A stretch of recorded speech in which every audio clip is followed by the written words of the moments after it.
नमस्कार दोस्तों, advance class online platform पे मैं ब्रजेश कुमार करंट अफेयर्स के साथ आपका स्वागत करता हूं। तैयार हो जाइए करंट अफेयर्स की बेहतरीन जानकारी, बेहतरीन क्वेश्चंस के साथ। आइए देखते हैं करंट अफेयर्स के क्वेश्चंस। देखिए पहला क्वेश्चन,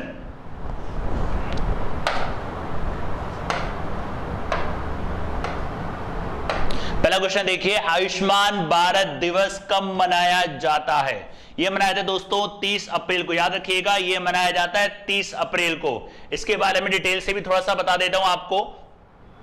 जैसे कि आपको याद होगा, ये देखिए इसके अंतर्गत क्या होगा, हेल्थ कवरेज। ये एक आपका स्वास्थ्य बीमा दिया जाएगा। ये एक आपका स्वास्थ्य बीमा है जिसमें गरीब लोगों को 5 लाख तक का स्वास्थ्य बीमा, 5 लाख तक का स्वास्थ्य बीमा, राइट। तो ध्यान रखना, आयुष्मान भारत दिवस 30 अप्रैल को है। इसका जो मुख्य उद्देश्य है वो है सामाजिक आर्थिक जाति जनगणना डेटाबेस के आधार पर देश के दूर दराज वाले इलाकों में सस्ती चिकित्सा सेवा उपलब्ध कराना। याद रखना, और ये योजना शुरू हुई थी अप्रैल 2018 को। इस योजना के अंदर एक और योजना है जिसका आपने नाम सुना हो, जिसका नाम है जन आरोग्य योजना। जन आरोग्य योजना, उसको भी आयुष्मान के अंदर तब्दील कर दिया गया था, मतलब उसके अंदर कन्वर्ट कर दिया गया था। और इसका जो लक्ष्य है, इसका लक्ष्य है 2022 तक 1.5 लाख स्वास्थ्य और कल्याण केंद्र का लक्ष्य है। मतलब 1.5 लाख स्वास्थ्य और कल्याण केंद्र बनाने हैं, और दुनिया की सबसे बड़ी स्वास्थ्य कवर योजना है। याद रखिएगा, दुनिया की सबसे बड़ी स्वास्थ्य कवर योजना आयुष्मान भारत योजना, राइट। इसके अंदर क्या, ये गरीब परिवार वालों को स्वास्थ्य जीवन बीमा देने के लिए योजना शुरू की गई थी। कब शुरू की गई थी दोस्तों? 2018 में, राइट। नेक्स्ट क्वेश्चन देखते हैं।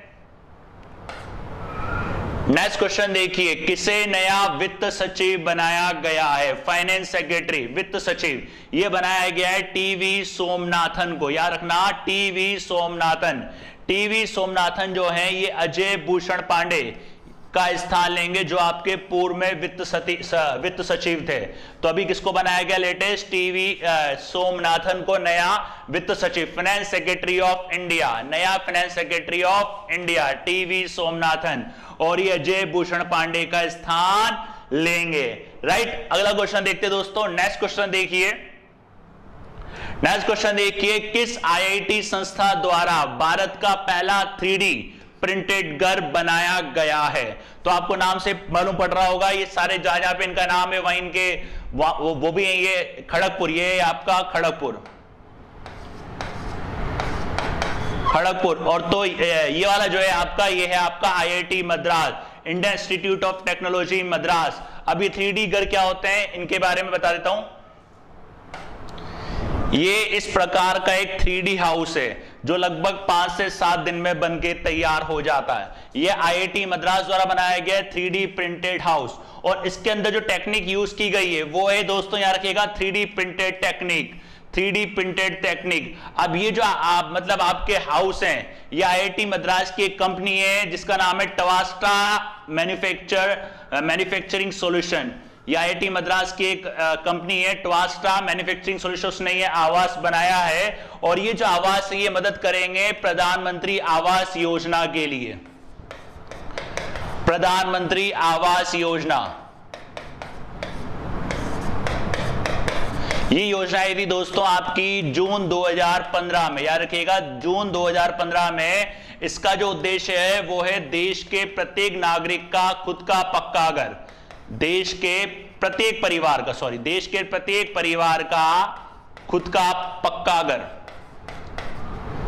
खुद का पक्का घर, वो इसके अधीन, इस योजना के तहत आया था। अभी जो 3D प्रिंटिंग हाउस है ये 2022 में जो सरकार के लक्ष्य हैं, सरकार ने इसके तहत लक्ष्य रखा था 2022 तक। याद रखना, 2022 तक। तो उस सभी के लिए आवास की सीमा का लक्ष्य पूरा करेगा, और उसमें ये इसकी मदद करेगा। तो ध्यान रखना, किसने बनाया है? ये आईआईटी मद्रास, और कंपनी है टवास्टा मैन्युफैक्चरिंग सॉल्यूशन, और 3D प्रिंटिंग हाउस 2022 सरकार की प्रधानमंत्री आवास योजना में ये सरकार के लक्ष्य को पूरा करने में मदद करेगा, राइट। नेक्स्ट क्वेश्चन देखते हैं दोस्तों।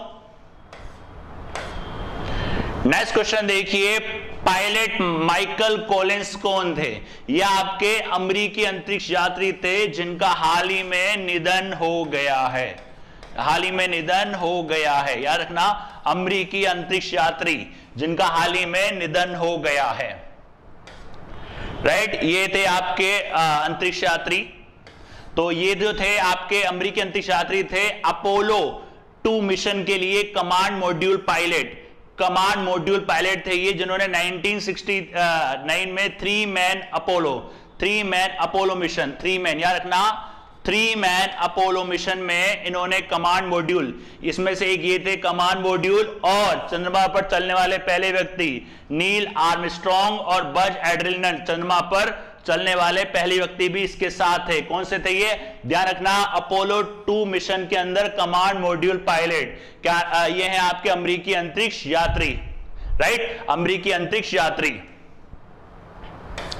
नेक्स्ट देखते हैं, नेक्स्ट क्वेश्चन देखिए, डिफेंडर यूरोप सैन्य अभ्यास किस संगठन द्वारा शुरू किया गया है?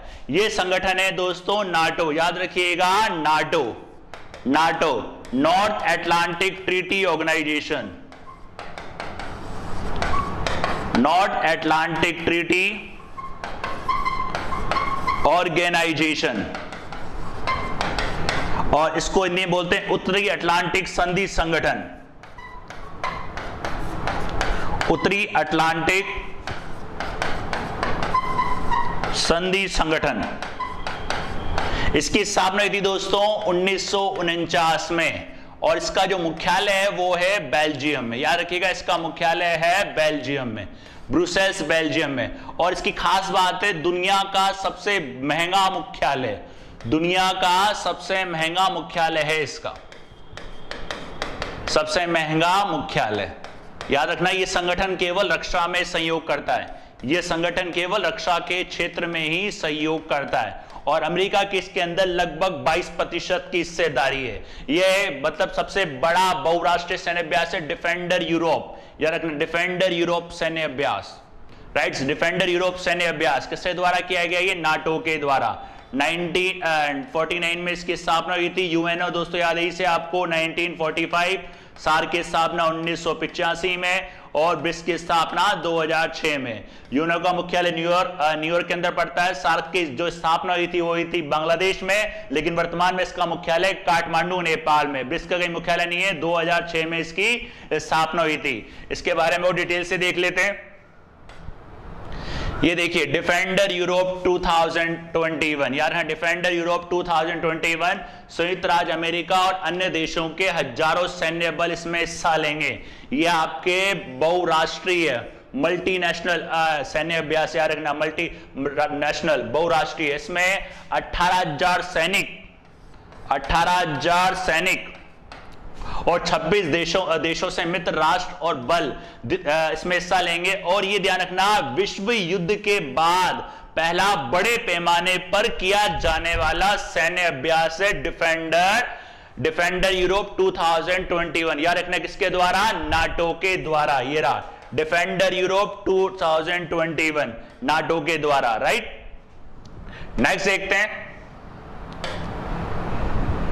नेक्स्ट क्वेश्चन देखिए, जापानी स्पोर्ट वियर ब्रांड ASICS किस खिलाड़ी को अपना ब्रांड एम्बेसडर बनाया गया है? ध्यान रखना, ये जापान की कंपनी है और इसने बनाया रविंद्र जडेजा को अपना ब्रांड एम्बेसडर। याद रखना, इसने बनाया रविंद्र जडेजा को अपना ब्रांड एम्बेसडर।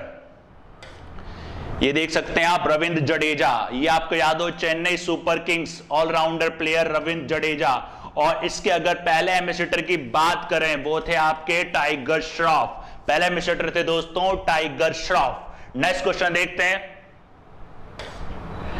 नेक्स्ट क्वेश्चन देखिए, किसे कलकत्ता उच्च न्यायालय का कार्यवाहक मुख्य न्यायाधीश नियुक्त किया गया है? इनका नाम है राजेंद्र बिंदल। याद रखिएगा राजेंद्र बिंदल। इनकी नियुक्ति किसने करी है? राष्ट्रपति ने इनकी नियुक्ति करी है दोस्तों, राष्ट्रपति द्वारा इनकी नियुक्ति की गई है कार्यवाहक। याद रखना इंटरिम कार्यवाहक मुख्य न्यायाधीश इनको नियुक्त किया गया है। कहां पे? कलकत्ता उच्च न्यायालय में। और ये हैं आपके, याद रखना राजेंद्र बिंदल। राइट, ये सॉरी राजेश बिंदल इनका नाम है कार्यवाहक मुख्य न्यायाधीश। राष्ट्रपति अगर उच्च न्यायालय के न्यायाधीश की नियुक्ति करता है तो अनुच्छेद 217। अगर सर्वोच्च न्यायालय के न्यायाधीश की नियुक्ति करता है तो अनुच्छेद 124, याद रखिएगा दोस्तों, अनुच्छेद 124 सर्वोच्च न्यायालय के लिए, और उच्च न्यायालय के लिए कौन से, अनुच्छेद 217, right, Rajesh Bindal. Next question देखते हैं दोस्तों। नेक्स्ट क्वेश्चन देखिए, हाल ही में किस राज्य केंद्र शासित प्रदेश में उपराज्यपाल को निर्वाचित सरकार पर प्रधानता दी गई है? ये एक राज्य है, आपको याद हो, थोड़ा सा इनमें अनबन चल रही थी, ये है आपका दिल्ली। याद रखना, दिल्ली केंद्र शासित प्रदेश, मतलब दिल्ली के अंदर सरकार का मतलब उपराज्यपाल, याद रखना दिल्ली। तो कौन सा राज्य है दोस्तों? दिल्ली। देखिए दिल्ली सरकार को हर फैसले के लिए पहले एलजी लेफ्टिनेंट गवर्नर से लेना हो, मतलब अनुमति लेनी होगी। याद रखना, इस अधिनियम का नाम है दिल्ली राष्ट्रीय राजधानी क्षेत्र सरकार एनसीटी अधिनियम 2021। इसको लागू कर दिया गया है। कहने का मतलब है सरकार कोई भी काम करेगी वो उपराज्यपाल से पूछ के करेगी, मतलब सरकार के ऊपर जो प्रधानता दी गई है वो उपराज्यपाल को दी गई है। दिल्ली में जो उपराज्यपाल है उसको निर्वाचित सरकार पर प्रधानता, मतलब सरकार का प्रमुख उसको बनाया गया है। उपराज्यपाल कौन है यहाँ के? अभी अनिल बैजल। याद रखना, अभी यहाँ के उपराज्यपाल है अनिल बैजल। अब दिल्ली में सरकार का मतलब क्या होगा?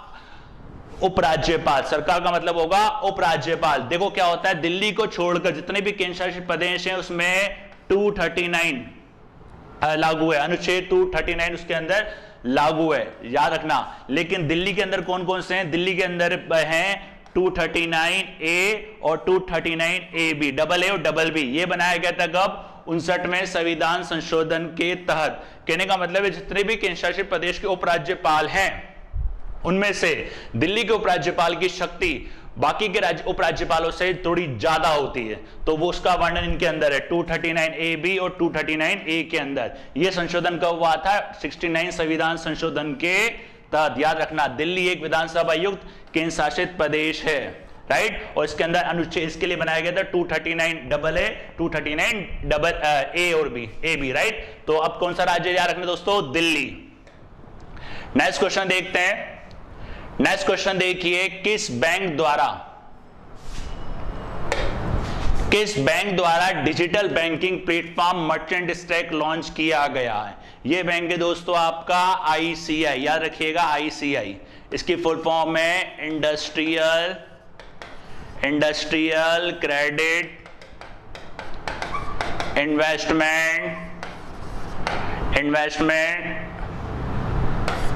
इन्वेस्टमेंट कॉर्पोरेशन ऑफ इंडिया, याद रखिएगा ICI। इसका मुख्यालय कहां है दोस्तों? मुंबई में, राइट, मुंबई में। और इसको लाइसेंस कब दिया गया था? 1993 और 94 में इसको लाइसेंस दिया गया था। पहले भी आपको मैंने बताया था दोस्तों इसके बारे में। तो कौन सी बैंक है ये? ICI। एक्सिस बैंक का हेडक्वार्टर कहां है दोस्तों? मुंबई में। HDFC का मुंबई में, राइट। और इंडसइंड बैंक का पुणे के अंदर, पुणे महाराष्ट्र के अंदर, राइट। तो कौन सा बैंक है? ICI। इसने लॉन्च किया है मर्चेंट स्टैक।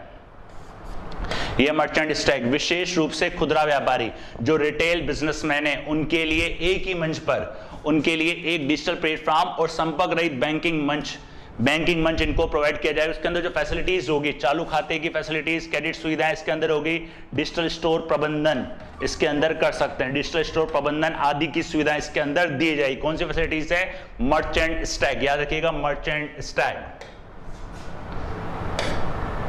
नेक्स्ट क्वेश्चन देखिए दोस्तों, किस खिलाड़ी द्वारा वैश्विक टीकाकरण अभियान की अगुवाई की गई है?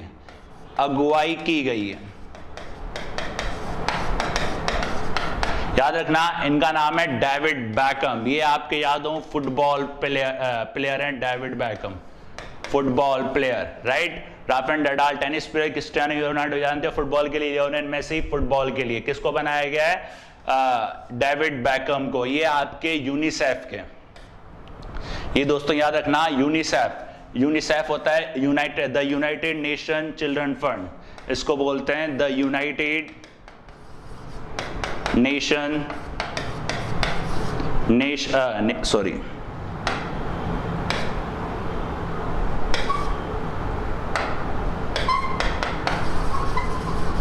यूनाइटेड नेशन चिल्ड्रन फंड, याद रखना यूनिसेफ, इसकी स्थापना हुई थी 1946 में और ये इसके जो मुख्यालय है वो है यूएसए के अंदर, न्यूयॉर्क यूएसए के अंदर। और ये जो डेविड बैकम है, ग्लोबल वैक्सीनेशन का जो कार्यक्रम स्टार्ट किया गया है उसके लिए लोगों को एंकरेज करेंगे ताकि लोग ज़्यादा से ज़्यादा वैक्सीन लगवाएं। तो यूनिसेफ याद रखिएगा, गुडविल एम्बेसडर है यूनिसेफ के। गोल इसका ग्लोबल डेविड बैकम डिस्कस कोविड-19 वैक्सीन के लिए इनको वैश्विक तौर पर एम्बेसडर बनाया गया है। ये थे आपके अब तक के 10 बेहतरीन क्वेश्चन। चैनल के साथ बने रहिए, जुड़े रहिए लेटेस्ट अपडेट्स के लिए। तब मिलते हैं नेक्स्ट क्लास में, तब तक के लिए धन्यवाद।